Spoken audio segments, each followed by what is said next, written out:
To understand what happened that night, when my grandmother and I saw that alien, gray alien, when I was 8 years old, you have to understand the layout, okay? My grandmother and I were watching The Simpsons, pointed at a 45-degree angle to the right, sitting on the couch, facing this way, watching the big box television in the corner. Looking this way, my grandmother's bedroom was on this side, leading into a hall that went deep down into the master bedroom, my dad's bedroom, and there was a washing machine and dryer back there. 2 lights in the hall. One was on, one was not. The closest one was on. I'm looking this way at about, could have been a 40-degree, 45-degree angle this way at the television, watching The Simpsons. Out of my peripheral vision, I sensed a white blur or motion, whitish motion. So I looked, about exactly a second. I mean, like, as soon as I looked, bam, it was like this. And then it moved. And it ran out of my grandmother's bedroom, down the hall with this gate. It's like it was throwing its arms, like it was trying to fly. But from the looks of it, it was such a lightweight creature, and its arms were so long. I guess that's how they have them. I don't know. But I'll never forget it. And I remember the ribs. I remember the head from front to back being extremely shallow. The ribs larger diameter than ours and kind of stick out at the bottom. If you've ever seen a human that is bird-chested, that creature was bird-chested, with more spacing in between the ribs and only 3 or 4 ribs.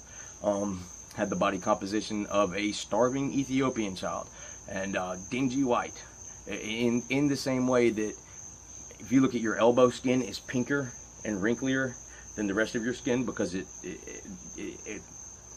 there's more wear on it. These creatures, in the same way, instead of being pink, were dingy gray in those areas. There were no sexual organs. It wasn't wearing any clothing, which is clearly not indicative of a advanced species, technologically advanced species. This is one of 100 reasons why I feel like these creatures don't deserve as much credit as we give them. One of the first things that you associate with a technologically advanced society is clothing.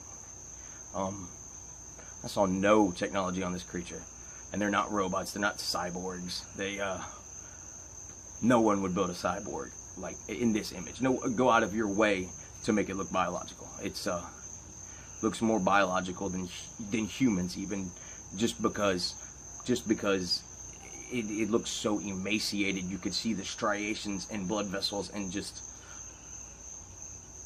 as opposed to like a normal American fat person that doesn't have all the, isn't that ripped.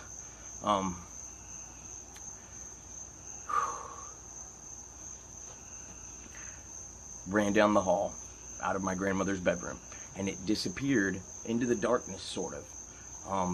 Lost track of it. And then my dad, of course, came out from the other side of the house after my grandmother tried to claim that it was my dad, but no one would even consider that. My dad comes from the other side of the house with a freshly microwaved bowl of grits. My grandmother tried to stop him, but he basically told her she was crazy and went on back there. And clearly he was fine. I guess the alien did, in fact, beam himself up. Whew.